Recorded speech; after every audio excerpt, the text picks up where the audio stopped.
മഹാനായ ജിബ്രീൽ അലൈഹിസ്സലാത്തു വസ്സലാമിനോട് റബ്ബ് പറയുകയാണ്, സ്വർഗം സൃഷ്ടിച്ചു, നരകം സൃഷ്ടിച്ചു.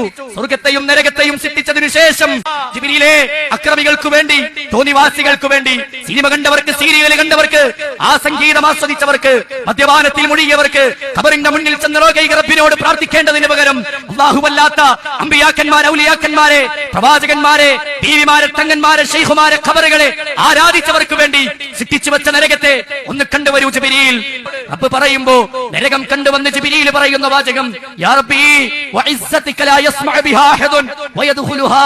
പടച്ചോനെ, ആ നരകത്തെ കണ്ട ഒരാളും നരകത്തിന്റെ ഭയാനകത എറിഞ്ഞ ഒരാളും നരകത്തിലേക്ക് പോകില്ല റബ്ബേ, നരകത്തിലേക്ക് എത്തിപ്പെടുകയില്ല നാഥാ.